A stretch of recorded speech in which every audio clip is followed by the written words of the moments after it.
Welcome to my channel true medical. आज हम review करेंगे चेरिकोफ कफ सिरप के ऊपर। इस सिरप के बेनिफिट, साइड इफ़ेक्ट, डोज कैसे लेनी है और किन किन बातों का ध्यान रखना है, कंप्लीट जानकारी मिल जाएगी आज की इस वीडियो में। तो वीडियो को एंड तक ज़रूर देखें।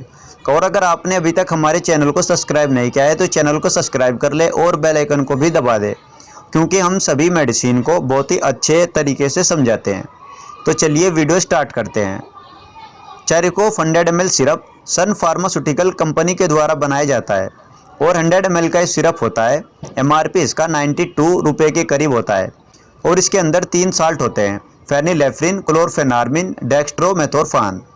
अब बात करते हैं इसके कुछ बेनिफिट के बारे में। चेरिकोफ कफ सिरप को हम ड्राई कफ होने पर यूज़ करते हैं। ड्राई कफ मतलब सूखी खांसी।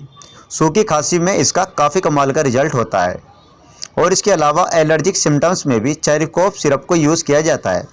एलर्जिक सिम्टम्स मतलब जैसे नज़ला जुकाम होना या फिर नाक का बहना, आंखों से बहुत ज़्यादा पानी आना, खांसते टाइम गले में दर्द होना या दुखान होना, ऐसी कंडीशन में भी चेरिकोफ 100 ml सिरप का बहुत ज़्यादा इफेक्टिव रिजल्ट होता है।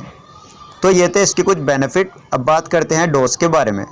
डोज की बात की जाए तो अडल्ट एक दिन में 2 ढक्कन सुबह शाम ले सकते हैं और ज़्यादा कफ होने पर 3 बार भी ले सकते हैं। और छोटे बच्चे एक दिन में 1-1 चम्मच 3 बार ले सकते हैं। तो ये थी इसकी कुछ डोज। अब बात करते हैं प्रिकॉशंस यानी सावधानियाँ। चेरिकोफ सिरप की कभी भी ओवरडोज ना ले और किसी भी मेडिसिन को यूज करने से पहले एक बार उसकी एक्सपायरी चेक कर ले।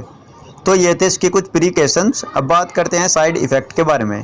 कॉमन साइड इफ़ेक्ट की बात की जाए तो nausea, vomiting, loss of appetite, इस तरह के कॉमन साइड इफ़ेक्ट सामने आ जाते हैं। उम्मीद करता हूँ पूरी जानकारी आपकी समझ में आ गई होगी। तो ये थी चेरिकोफ कफ सिरप से रिलेटेड कुछ जानकारी। आज की वीडियो में बस इतना ही। मिलते हैं किसी नई वीडियो के साथ। वीडियो पसंद आए वीडियो को लाइक करें और चैनल को सब्सक्राइब करें।